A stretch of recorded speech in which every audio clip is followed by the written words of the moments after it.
Lin is the founder and CEO of R2 Labs, a company that specializes in design and construction of control systems for autonomous machines and equipment. His doctoral research focus was centered on integration of computer-aided manufacturing and process analysis software with CNC machine tools, with the goal of increasing process quality and autonomy. He founded R2 Labs to provide autonomous system solutions for customers in warehouse automation, biotech, agriculture, clean energy, and advanced manufacturing. R2 Labs has grown into an effective team of hardware and software engineers that has demonstrated successful deployments of autonomous systems ranging in complexity from simple manufacturing monitoring tools to intelligent robots that can autonomously cultivate crops. A couple of quick housekeeping items before we jump into this session. Following the presentation, we'll have a live Q&A with Jesse and Roby, and you can submit questions using the chat box that you see over on the right-hand side of your screen. Thank you so much for joining, and with that, I'll hand it off to Jesse and Roby for the presentation. Hi, everyone. I'm here to talk to you about a really exciting partnership and use case between Arduino and R2 Labs. The two speakers that will be joining you today is myself, Jesse Masters. I'm a solution architect at Arduino, and I'm joined by Dr. Roby Lin, founder and CEO of R2 Labs. Today, we're going to talk to you about an industrial agnostic robotic autonomy controller, acronym RAC, and some of the challenges that they faced that they were able to overcome using some technology and hardware from Arduino, specifically the Portenta Machine Control. So we'll talk a little bit about the problem statement, the solution, and a little bit more about the Arduino product that solved it. At the end, we'll leave some time for a question and answer as well. So without further ado, let's go ahead and get started. All right. Hello, everyone. My name is Roby Lin. I am the founder and CEO of a company based in Atlanta called R2 Labs. We're a team of Georgia Tech graduates, friends from university that got together, decided to build a company, and this is the leadership team here. We're passionate about automation and robotic solutions, and most of us come from a software background, actually. So we're developing ways to bring robot and industrial hardware control systems to be more accessible to people from a software background, with the kind of embedded knowledge that robotics is changing the world for good. So as I said, I'm Roby. Our other members aren't on the presentation today, but Sulse is our head of design, Rebecca is our head of growth, and Evan is our vision engineer. So as I mentioned, we're a developer of robotics and automation solutions, and we take a customer-focused model to developing actually our in-house unique product line, as we're going to talk about today, specifically the rack. And we take a modern and software-centric approach to industrial automation and robotic systems. So in these images here, you can see some of the various applications of our technology. In the top left, I'll talk more about this project in a bit, but this is obviously an industrial control cabinet that we deploy our system in to control a carbon capture machine, actually. And we also work in biotech. Image on the right here shows some work we've done in biotech, and agricultural robotics is another big industry of ours. So on the bottom right, you see a autonomous robot used for cultivating lettuce field. So we decided to partner with Arduino because, as I mentioned, we're software first company, and as developers, we love open source software. Arduino is a big proponent of open source software and hardware, so that was super exciting to us. We're looking to bring democratization of industrial control systems and robotics control systems kind of to the market. Arduino does the same thing with embedded devices, so that was a nice tie-in with them. They offer easy integration, documentation, community, and specifically we chose the Portenta Machine Control, which is you see down here in the bottom, as one of the foundational components for our system, the rack, which is actually shown up here in the top. And it's been working great for us. It really checks a lot of boxes for what we're looking for in a hardware partner. So the problem that we're solving here is, traditional industrial and robotics control systems kind of suffer from a variety of common issues. One is vendor lock-in, one is outdated programming techniques, and this creates high barriers to entry for software-minded engineers who are maybe used to programming in C++ or Python or something like that. You know, if they look at a standard PLC, for example, programmed in ladder logic, they're going to be, you know, confused, and I would say also disappointed by the lack of functionality that is available to them programming a controller that way. So our system allows software engineers to control hardware in the way that, you know, doesn't require them to be intimately familiar with existing industrial control programming techniques. So there has to be a better way to solve this problem. And so that's why we developed the rack, the R2AC, R2 Autonomy Controller, which you can see here on the right. As I mentioned, we use the Portenta Machine Control as our one of the components of this system, specifically for the real-time side. So the architecture of this is heterogeneous. We have a embedded Linux system that runs in concert with the Portenta Machine Control. And as you may be aware, the Portenta Machine Control uses a STM32H7, so that's what we're relying on for the microcontroller. Our system is ROS2 native. ROS is Robot Operating System, which is a framework used for developing robotics applications that's open source, widely deployed, and you know, pretty common and well respected by roboticists. And, you know, we rely on a lot of open source tools to do this. Obviously, those from Arduino, but there's, you know, other open source tools that are built into this that are already familiar to the engineers that will be using this system. As I mentioned before, we're programmable in Python and C++. We can do multi-axis motion control. We have I/O control for digital and analog I/O. Built-in power supplies for, you know, the hardware that needs to be connected. And we also offer a cloud-based telemetry system that can be paired with this in order to remote control and monitor deployments of racks. So this is basically a drop-in control system for lots of different applications. I mentioned the agricultural robot, for instance. You know, this can control all those motors, it can connect to the cameras, it can control the actuators, handle GPS, do telemetry, etc. And this photo here actually shows industrial demo panel where the rack is connected to what would be typical for a industrial control cabinet. A little bit more about the architecture. I mentioned this already, but so we obviously have the Portenta Machine Control as our I/O controller. We have a GPU accelerated embedded Linux computer that runs concurrently with that. And then hardware interface wise, we rely on the functionality of the Portenta Machine Control, so digital and analog I/O. And then we have 4 axes of servo control for brushless DC motors and permanent magnet AC motors. Some action shots here. So actually on the right, we can start with this. This is the agricultural robot I had mentioned. So you can see, I'll take the image on the bottom right first. This is actually output from the camera looking down. And so this robot was designed to identify weeds in a lettuce field and autonomously dig those out. So the green boxes in the photo here show identification of the actual lettuce plants, which we want to keep. And then the red boxes, which you see every now and again, are the weeds, which need to be removed. And then in the top right, this is actually the same machine, just different angle.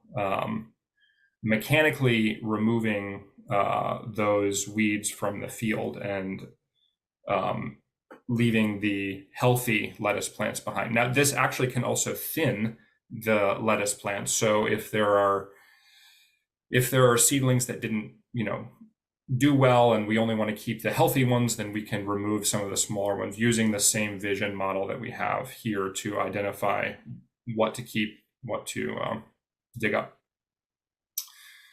Then, kind of towards the middle here, we deployed this system for carbon capture application. So you can see the company is actually called Seabound. They are based in London, and they do carbon capture from marine diesel engines to reduce CO2 emissions into the atmosphere. And so this is a more industrial application, actually, not as much on the robotics side, so to speak, but the concepts are still basically the same. We have sensors and actuators we need to control, data that needs to be collected, etc. So this system was actually mounted on a container ship, which you can see in the bottom middle image. It's actually at sea there.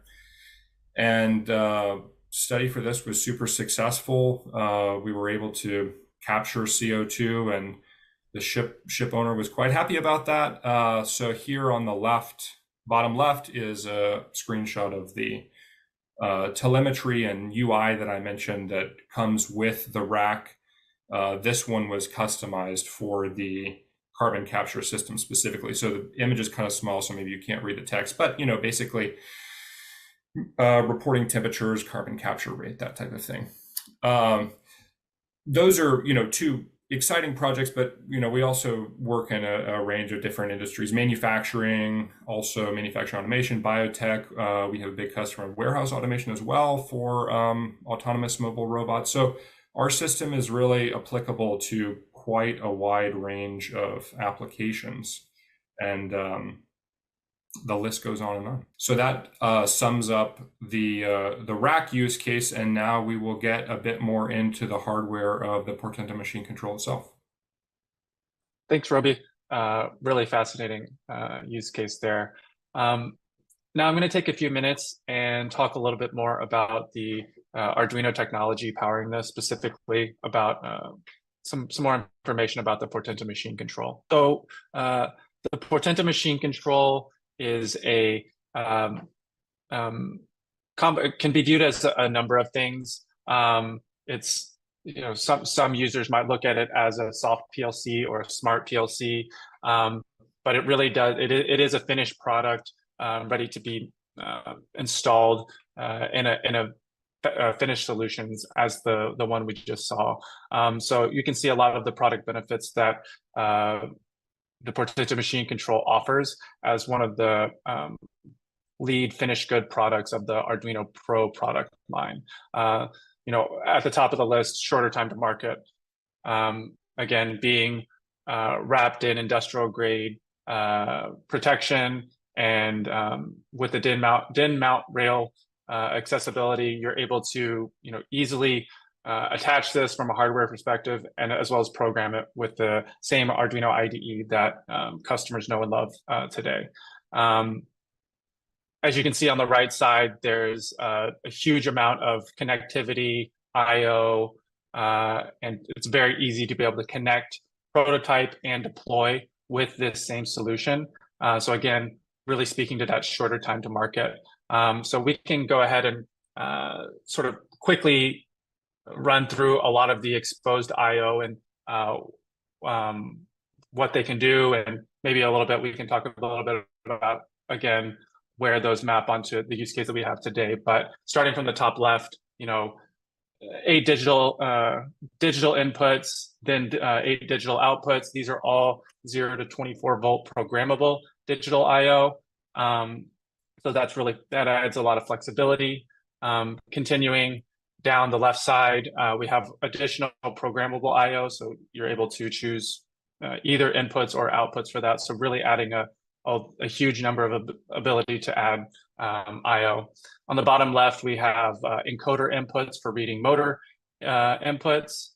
Going up on the right side, there's actual 0 to 10 volt true analog output drivers, as well as 3 analog inputs. So this can be 0 to 10 volt, 4 to 20 milliamp inputs, or even an NTC input.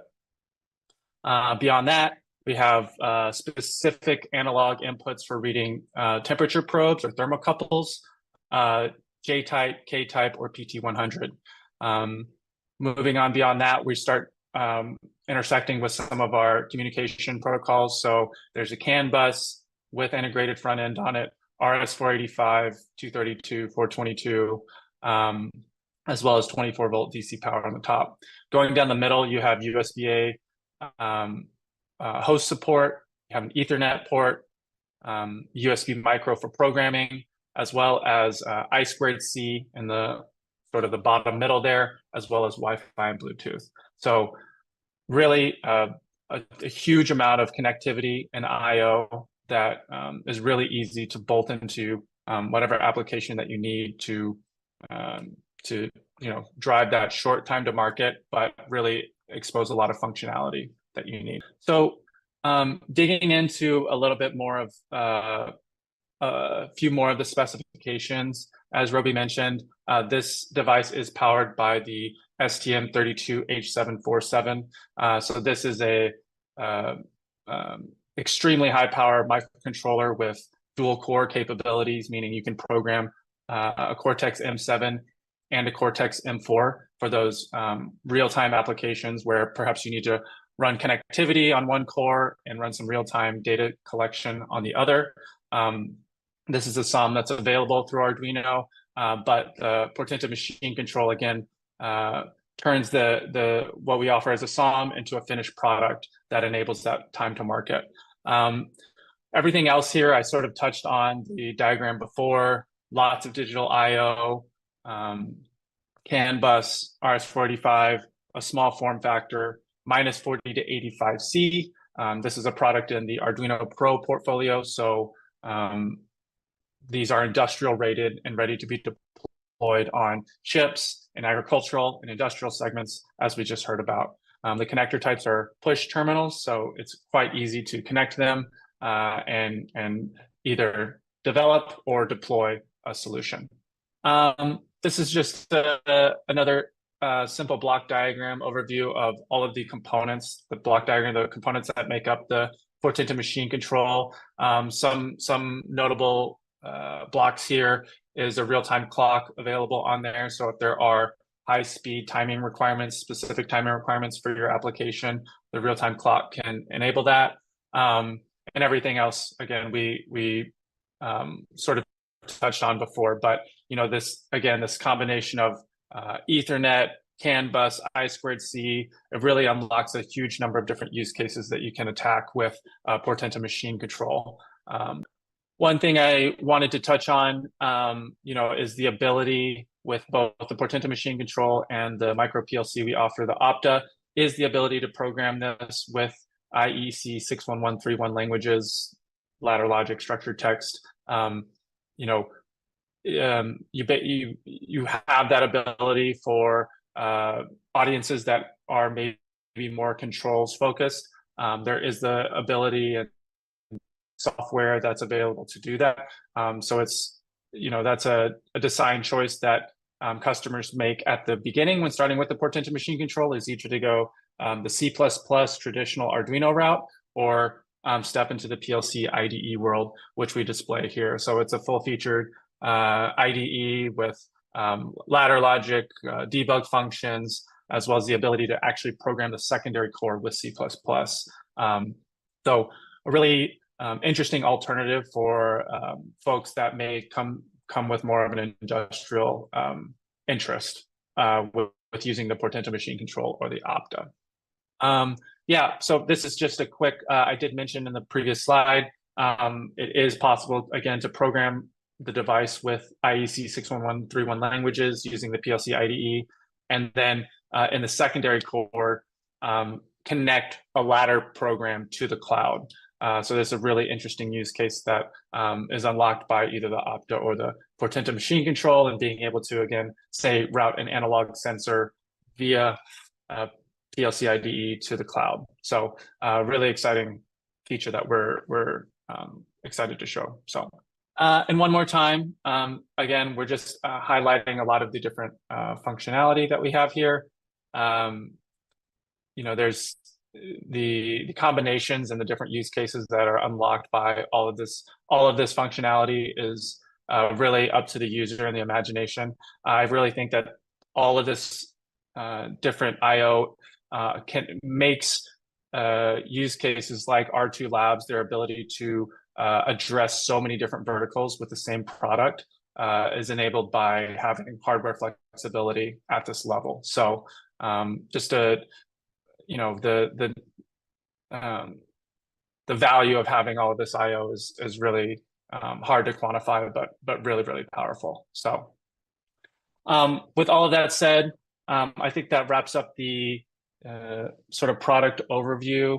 And now that you know a little bit more about the Portenta Machine Control, really wanted to bring Roby back on and sort of tie this back to, we all remember Arduino's heritage and continued excellence in the open source world, and really establishing itself as a hardware resource for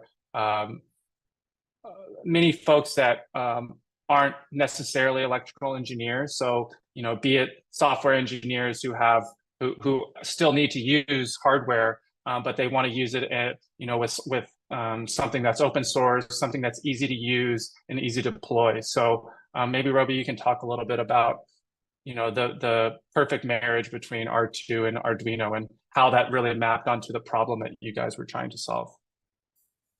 Yeah, I mean, I think that exact idea is why we were interested in this. The kind of challenge that we had encountered is, as we are electrical engineers, we are software engineers, but industrial automation hardware was something that felt like it was not as accessible as it should be, maybe. And, so we're used to writing firmware. We're used to doing ROS. We're used to doing what I think a lot of people would consider to be really high-powered software and electrical work. And we wanted to kind of enable other engineers in our position to be able to do the same thing and hook that straight up to a piece of equipment without having to, using their existing skill set, I'll say. So, of course, there is some people that they want to do structured text. They want to do ladder logic. That's totally fine. You can do that with this product. You can do that with other products also. But there's also people who want to write C++.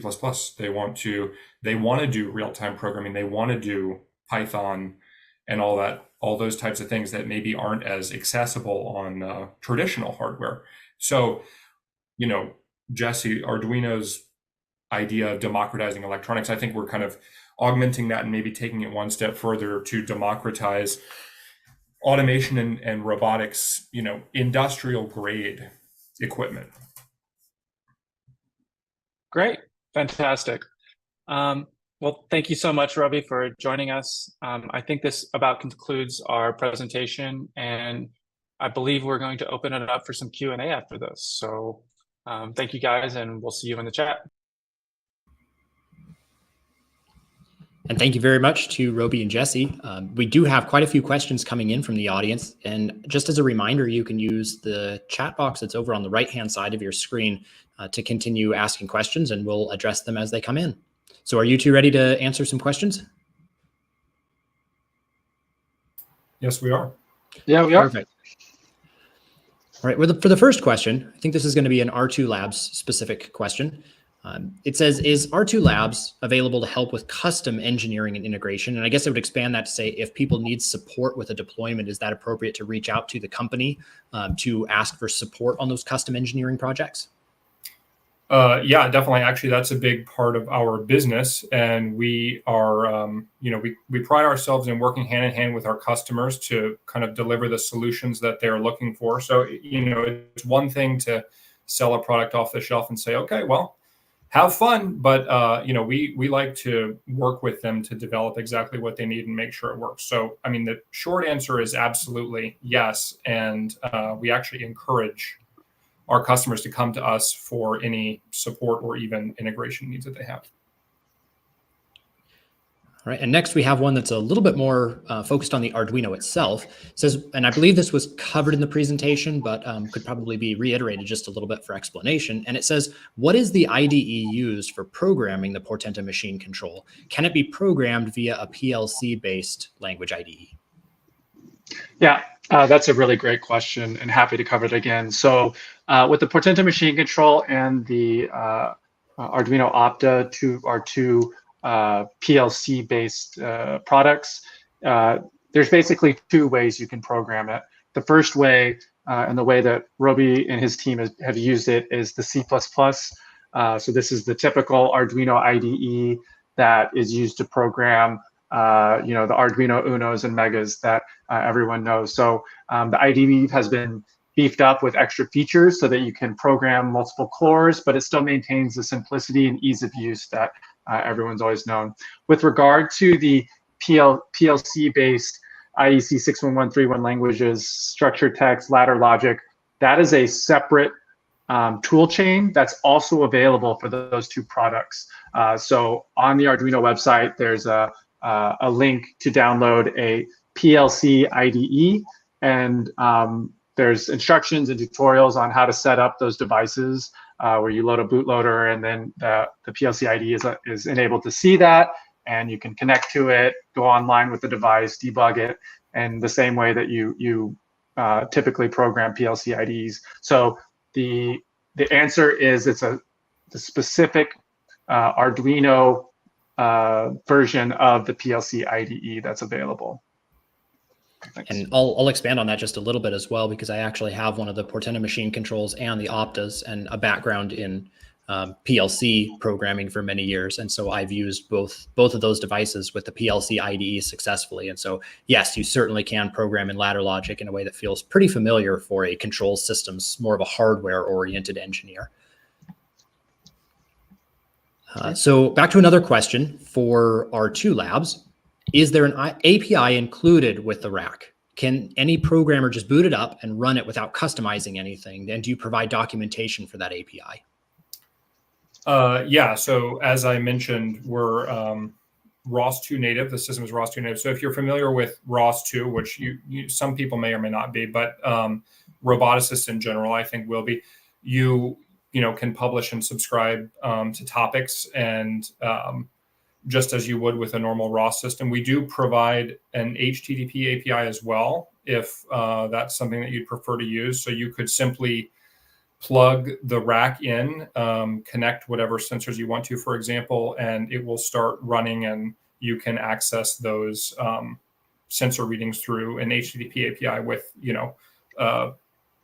HTTP client of some sort. So, and yes, of course, documentation would be provided for that. And then, on the ROS side of things, obviously, we're happy to help with support and integration, but, it just follows the standard ROS way of messaging. So if you're familiar with that, then it should be quite simple for you.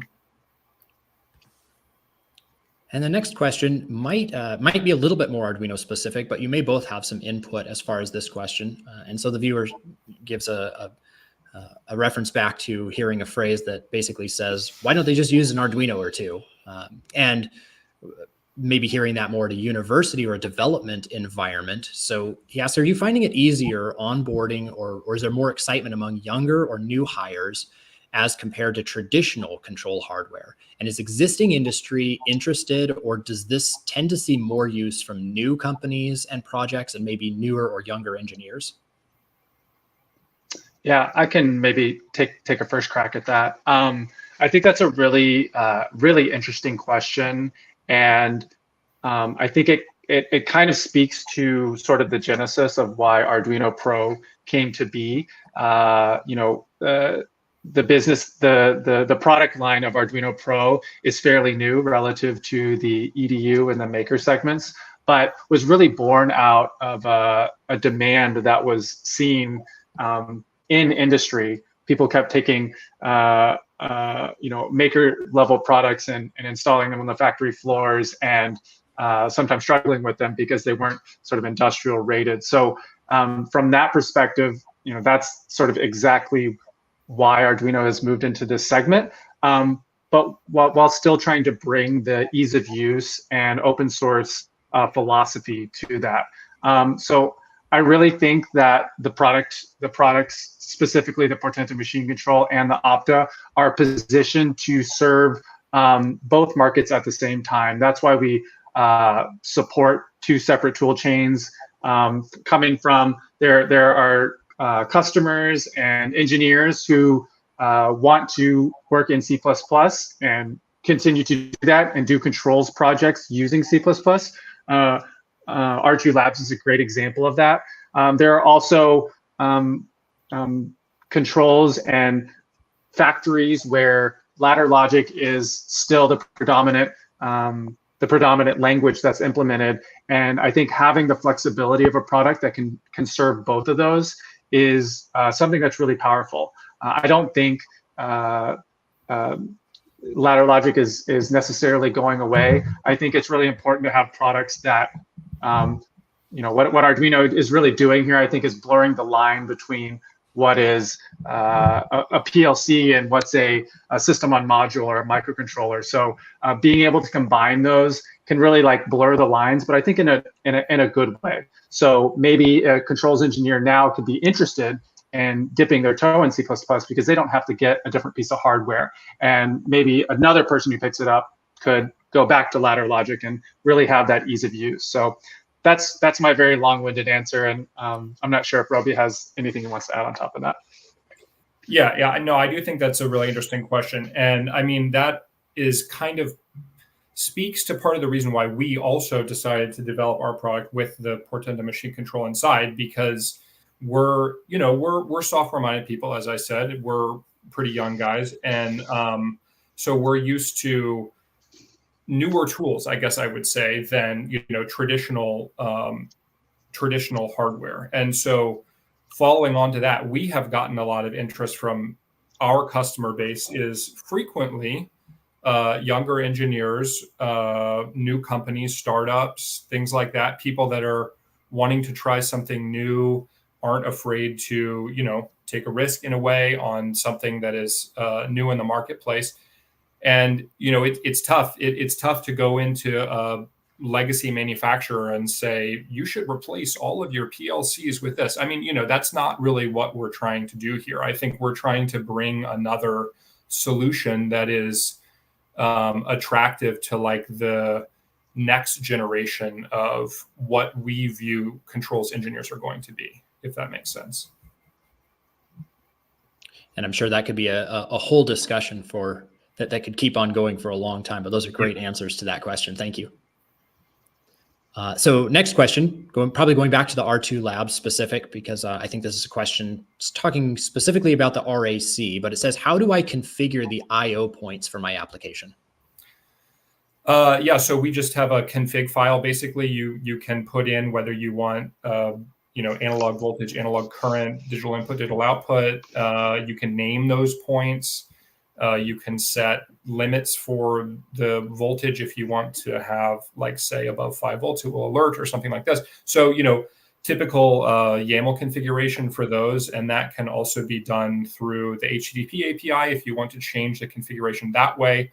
Or you can load in a static configuration file and it will start up with that. So they're dynamically reconfigurable, I guess would be the short answer. Next question says, can the RAC perform synchronized multi-axis motion control?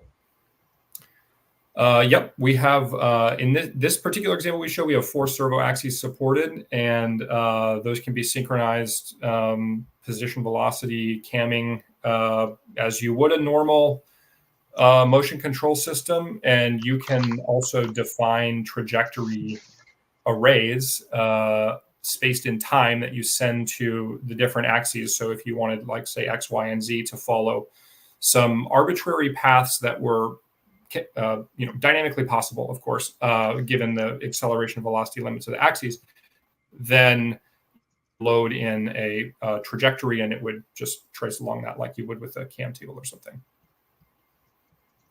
And we're coming to the end of our questions. So I just want to remind everybody that if you have any more questions, to please submit those.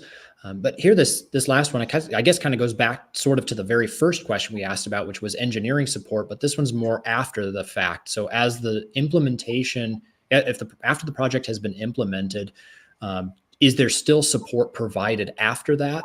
So when a customer has a new project or a new case study to look at, is that going to be something that is a project that's supported after it's implemented? In our case, and Jesse, feel free to jump in if you have any, extra you want to add on here. But in our case, yeah, I mean, we have typical warranty period that we offer, and then usually what we do is we have some negotiable support period, and then customers can purchase additional support beyond that if it comes to expansion of the existing deployment or adding on new use cases or slightly modified use cases or things like that. Then, of course, that would be possible as well. But for existing deployments with support, like say R2 set up something for you and it was, I don't know, you had some problem with it or whatever, we're always here. Feel free to give us a call, email. So yeah.